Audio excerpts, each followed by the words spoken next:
Hey everyone, happy Friday. Hope you've enjoyed another week of Georgia 4-H videos. We're going to be talking all about goats today.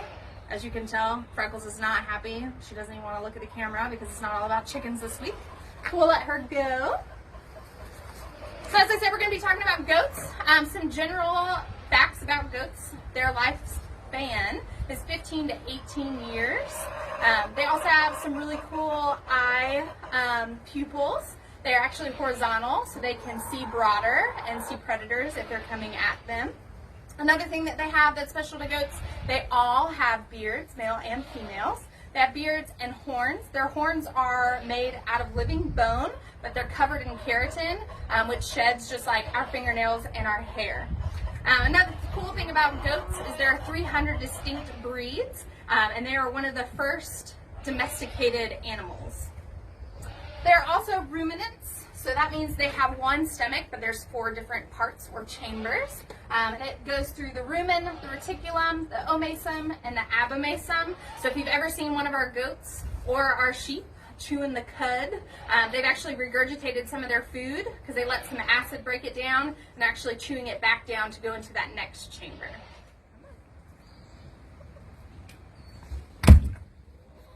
Hi everyone, this is Charlotte. She is one of our resident goats. She is a boar goat. That is Dutch for farmer.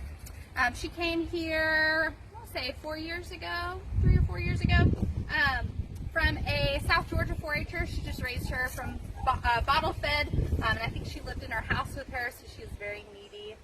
She's a favorite here at the farm. She does have horns, so people mistake her for a male, but like I said earlier, both genders can have horns.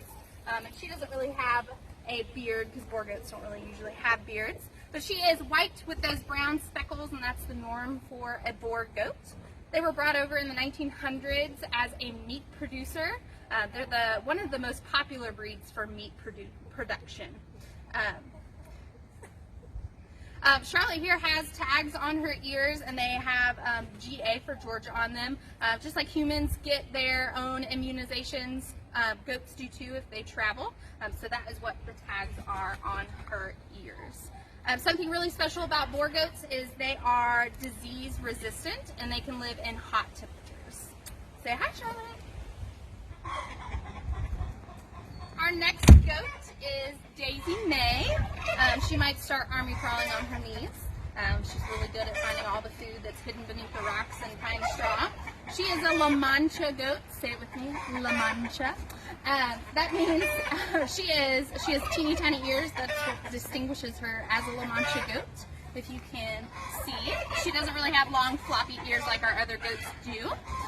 And that means that she is super susceptible to ear infections. Sometimes we have to give her some medicine just because she has no protection to her inner ear. So that's something that we watch out for her.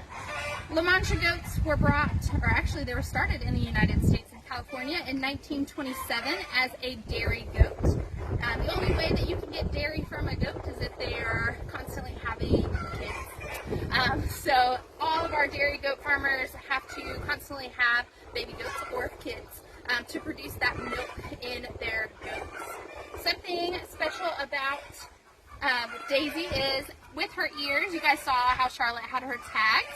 Daisy doesn't really have an earlobe to put a tag on. So with La Mancha goats, they sometimes will get tattoos on the underside of their tail, but we're not going to show you that. Say bye. We're going to try and come up on Mama Jill here. She did not want to be on a lead today. We don't force them to, so if they don't want to, they don't have to. But she is a pygmy goat. If you guys can see how small she is compared to Charlotte. She also has horns. She's missing part of hers because she has broken them off years ago.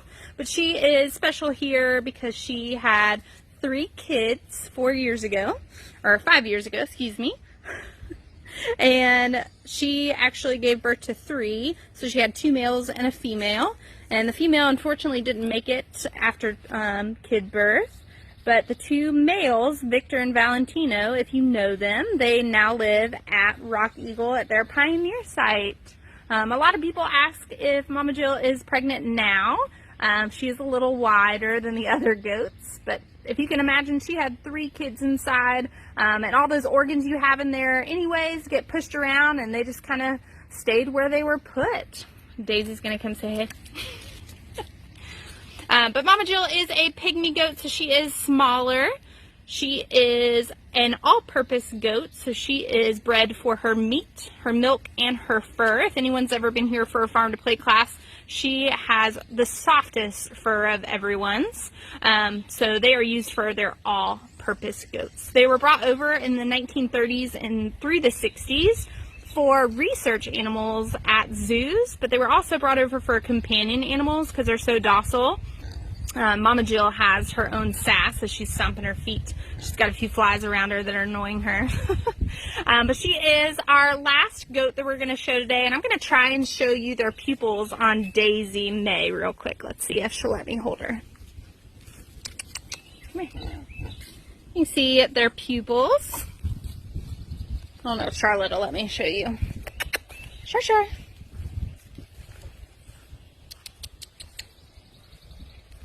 Might be able to see them on her.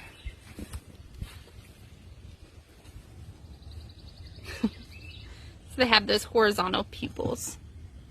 Thank you guys so much for tuning in this week and learning all about our goats.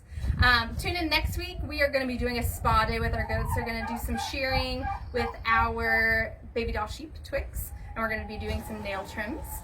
Also, don't forget to tune in next week for week 4 of our videos, starting out with Rock Eagle, Mondays at the Mound. If you have any show goats, or if you have any other farm animals that you show, we'd love to see them. If you want to post them below or send us a message with them, we'd love to see them. Thank you guys, and see you next week.